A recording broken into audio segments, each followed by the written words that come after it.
The multi-purpose vehicle, or MPV, revolution hasn't petered out. Indeed, it goes from strength to strength as more families realise the multi-use potential of these roomy people movers. This week, the car file opens on the Chrysler Voyager, America's first ever MPV. We drive it in both the States and in Austria, where it is built for the European market.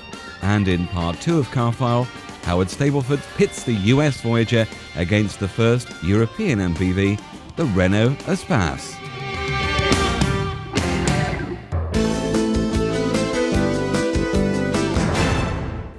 This is Vienna, home to the Strauss Waltz, the Blue Danube, palaces and the Grand Opera. And it's an unusual place for the launch of an all-American people mover, soon to be available in the UK. But the new Chrysler Voyager's factory is just down the road.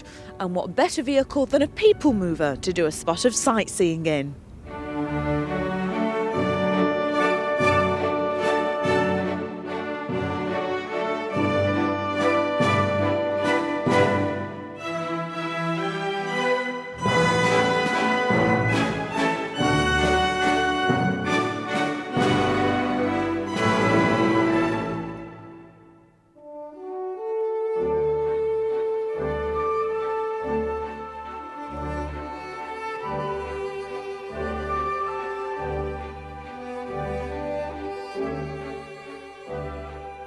Peter, we're here in Vienna for the UK launch of the Chrysler Voyager, and you've not just plucked it off the map as a pretty place to visit, have you? It's been launched here for a reason. Why is that? Well, the reason is that the Voyager, although it does carry the Chrysler badge, and many people would think it's an American-built vehicle, it's actually built here in Austria, in the city of Graz, which is about a 2-hour drive from where we're standing at the moment. So we thought, let's bring journalists here to test it in the country where it's put together. The old Voyager, which this vehicle replaces, only had one side door. And that side door for the UK was on the wrong side. It would mean that the passengers would climb out into traffic, so obviously we couldn't introduce it. This new Voyager, which was introduced in Europe about 18 months ago, now has twin sliding side doors, and as a result of that, we can now introduce it in right-hand drive in the UK. One of the reasons why we think it's going to be popular is that it's the original MPV. It is the first. Many people here in Europe think that the Renault Espace was number one, but the Chrysler Voyager was first produced in late 1983 and has been produced for 14 years.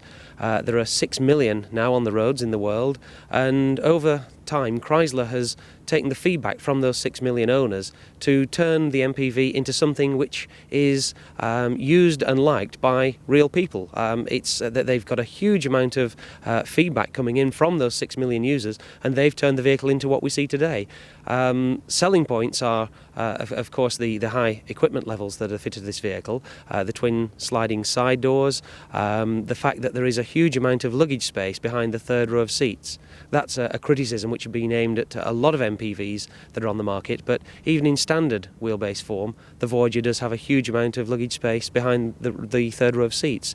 The Grand Voyager, which is the long wheelbase version, has even more luggage space, and in theory you can fit 8 suitcases in there.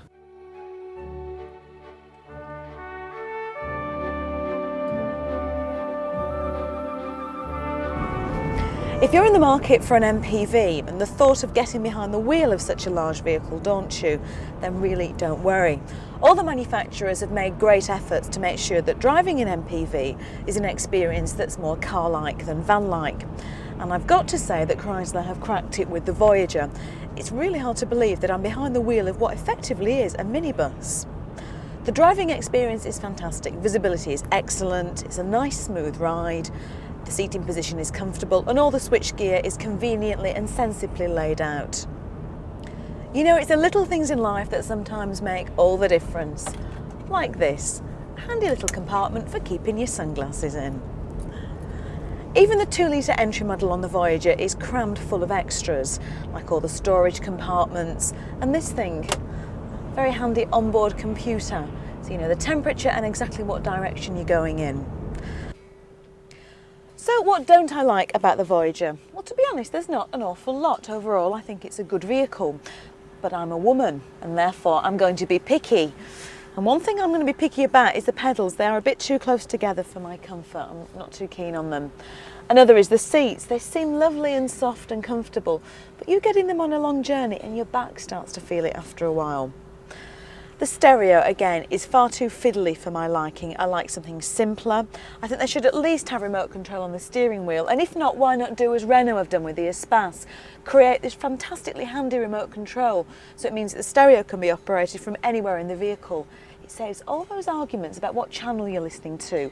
Whoever's got the zapper, well, they've got control. The final thing, and I think for me the most irritating of all, is the position of the handbrake. Chrysler tell me that it was meant to be positioned way over there, which would have been even worse. I feel that as a woman, I've got quite short arms, I really do need to reach down, and it's quite uncomfortable to get it on. So there, gripe over. I've got it out of my system, and I'm happy now. Let's do some more sightseeing.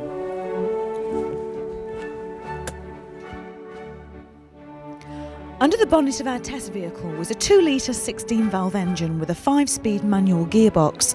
It's priced at a very competitive £18,395 and is available in either a 5-seater SE or 7-seater LE version. If you decide to go for the 2-litre, don't expect too much in the performance stakes. It's a very heavy vehicle and you need to work hard at the gears to get much power at all out of the engine. A far better bet is a £23,695 3.3-litre version. It's equipped with a V6 engine and a 4-speed automatic gearbox. And even with a full load, it cruises comfortably. But beware, because it's a gas guzzler. You'll be lucky to see 20 miles per gallon, and around town this figure will drop into the mid-teens. If it's load space you're after, then the Grand Voyager is the one for you. Its extra 13 inches in length gives you a vast amount of room. Well, the Voyager is the original MPV. It is the first that was ever built. It was originally designed in 1983, the original model. Since then it's sold over 6 million throughout the world. It's the biggest seller by far. It's outsold over 14 years every other people mover by a factor of tens and hundreds. And we think that it's because it's the original, because it's so successful, that we'll be successful too. You knew it was popular, you knew that you were onto a winner. Why has it taken so long to produce a right-hand drive version? Why is it economically viable for you now? Right, well, it's the reason is very simple, is that it's a new model. This is a new model Voyager, and it was not considered worthwhile to design it in right-hand drive when it was the old model. So with the new model it is, because it's not only going to be sold in the UK, it's going to be sold around the world wherever there are right-hand drive markets. And right-hand drive markets now constitute 41% of the car market outside the United States.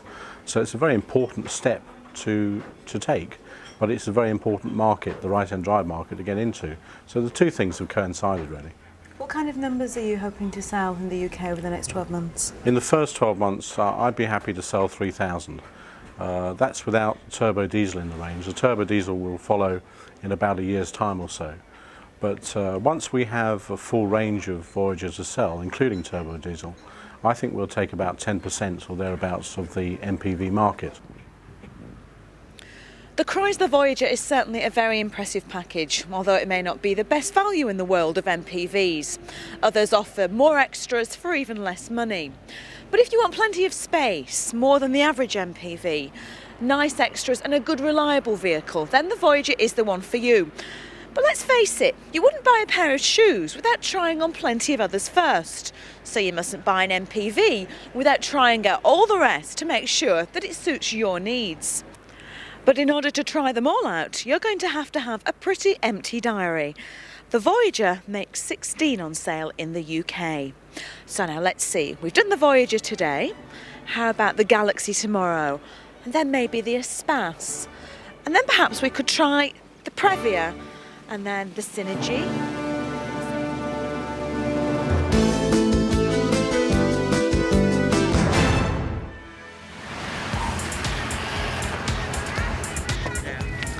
This is the Griffith Observatory in the hills over Hollywood. Now, when you come to an observatory, you want to look at the stars. Well, when Chrysler looked at their stars about 10 or 12 years ago, they were almost out of business. So they brought a new executive over to run the company from Ford. His name was Lee Iacocca. He had an idea for a vehicle called a minivan. Now, in Europe, these are called MPVs, like the Renault Espace, the Toyota Previa, but this is the big one in America.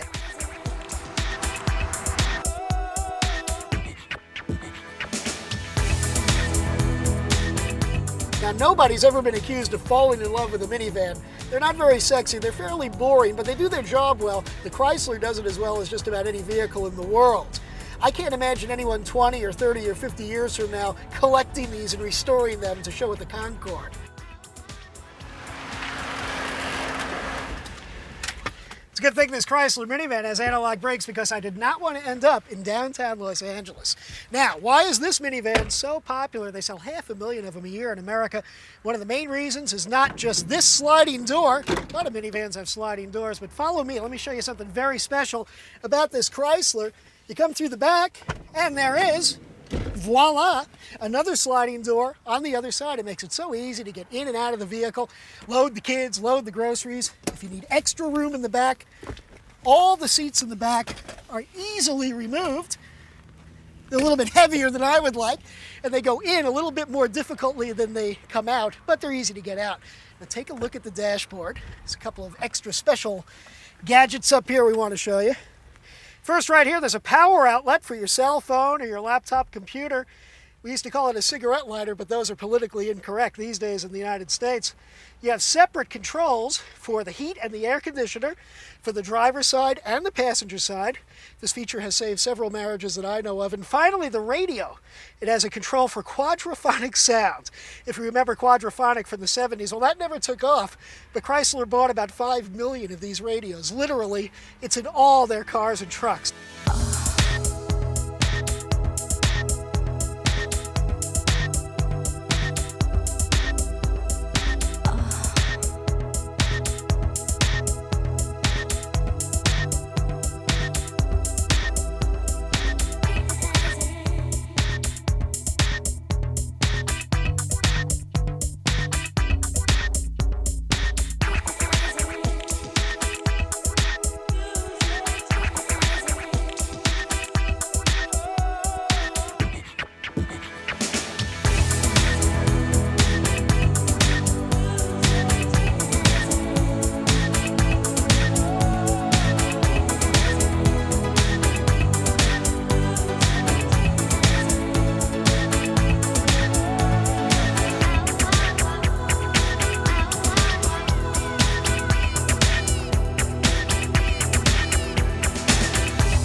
Now, like any vehicle, even the Chrysler minivan is not perfect. It's had its problems, let's be honest about that. When it came out in America about a year ago, there were some problems with the analog brake system and with the door latches, but those problems have been fixed, and they should not be a problem at all on the British model when it comes out. Now, the price of a minivan, a Chrysler minivan, is anywhere from about $18,000 to $32,000, or about 12,000 to 20,000 pounds.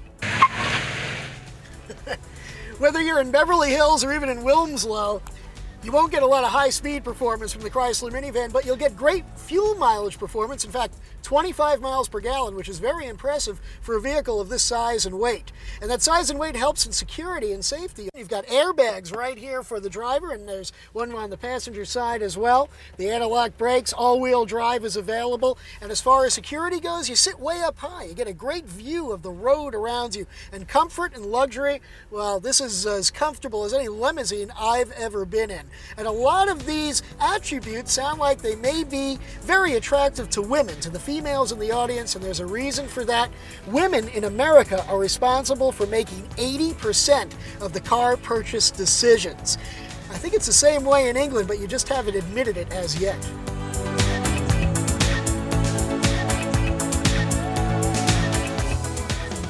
After the break, Carfile's Howard Stableford will contrast and compare the Chrysler Grand Voyager he personally owns to the latest version of Europe's first MPV, the Renault Espace.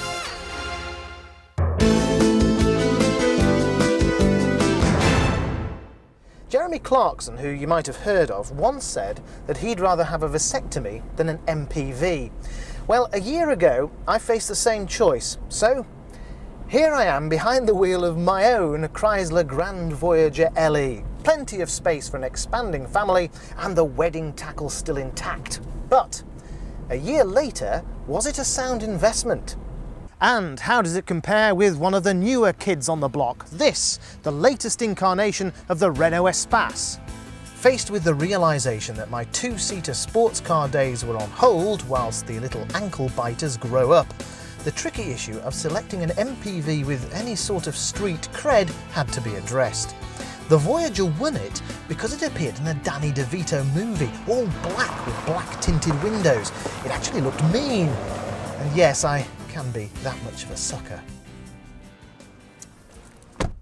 Now, we didn't go for the tinted window option on the basis that the British weather has the same dulling effect, so why pay the £1,000 extra? Meanwhile, at the front, it does have a rather nice sleek look of menace, which tends to give me a bit of self-confidence when I'm driving around in what amounts to a glorified shopping trolley. The Espace, on the other hand, has a milder-mannered version of the Voyager styling at the front, but from the side, well, it looks blockily like the old Renault Espace to my way of thinking. And look at this. Outward opening side doors. Quaint in comparison to the sliding, gliding side doors on both sides of the Voyager. Now, it's a lot easier to get Granny, the shopping and the kids out of this. Now, the Grand Voyager is very long at just over 5 metres, and here's the proof. This is where I backed it into a post just a couple of weeks after taking delivery. It's also wider than the Espace, which it really doesn't need to be, because the space inside both these models is verging on the cavernous. They both seat 7 people, and they both perform their own excellent versions of musical chairs.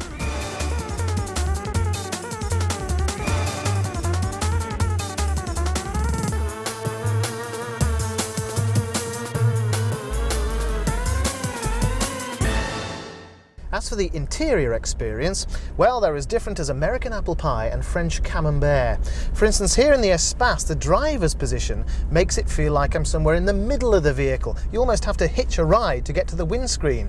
And as a result, the rear view mirror, I think, is too far away and the field of view is too narrow. But a big plus over the Voyager are these 2 enormous skylights, complete with their own net curtain arrangement. Très chic. Also, French styling calls for a vertically upholstered dash, which I must say gets a bit of getting used to, but because it's made of fabric, things do cling to it a lot better when it's going round corners, and there's acres of space to put things on. And I have to say, down here is the largest glove box I've ever seen in my life. The driver's seat in the Voyager, on the other hand, feels like it's where it should be, at the front of the car, within smearing distance of the windscreen. And it has tremendous visibility, both through the rear view mirror there and these side mirrors, which have a tremendous trick. There's a switch on the steering column here, which makes them shrink, so that you can squeeze through narrower gaps. Meanwhile, the information on the Espace dash is truly futuristic and veritably shouts the details at you in a rather fabulous day-glow orange. But the switches for all the controls are a bit fussy and fiddly, although they are at least easy to get at. Whereas the switches on the Voyager are simpler to operate, their functions are clearer, but they're dotted around all over the place, so that you really have to reach to do things like switch on the rear windscreen wiper or operate the radio. The big plus of the Voyager is that it comes fully loaded as standard. Air conditioning, of course, as it has been in American cars for about 40 years. Cruise control too, which really does help to lighten the load even on our stop-go motorways. Electrically adjustable seats and side mirrors, and of course another American essential, somewhere to put your ice-cold soda can. And look at this, Hollywood-style vanity mirrors, complete with spotlights to really show up those beautiful blemishes. Another good practical feature is that the rear side vents can be operated electrically from up here in the front, and that's missing in the Espace.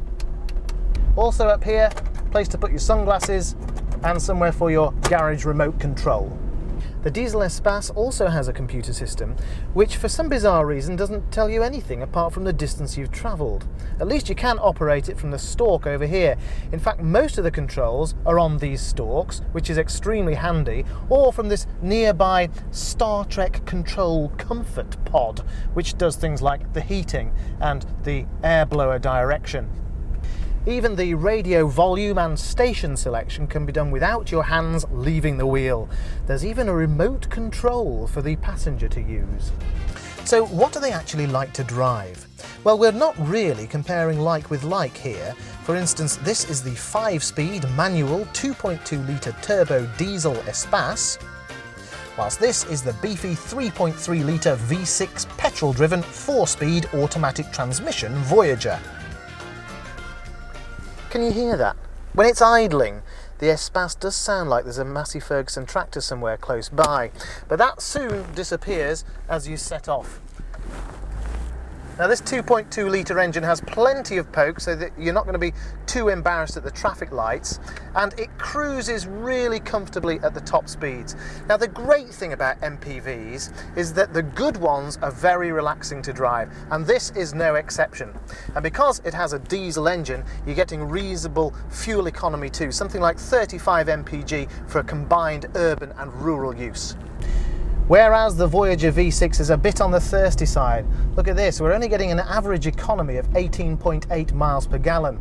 Having said that, the engine has plenty of poke, especially from a standing start, and it confuses many a coupe driver from the lights who think there's not going to be a contest. The engine is also extremely quiet all the way through, which means that you can hear the kids screaming in the back all that more clearly. The two cars are similarly priced, not surprisingly, from anything between about £20,000 up to £26,000. It's a lot of money, but they are both a lot of motor in every sense. In terms of value for money, I still prefer the highly spec'd Voyager over the Espace, but perhaps you'd expect me to say that, since I've already shelled out the acres for it. And to get my street cred back, I suppose I could always sell it, swap it for a nice old 2-seater MG or something, and take out Jeremy Clarkson's cheaper option.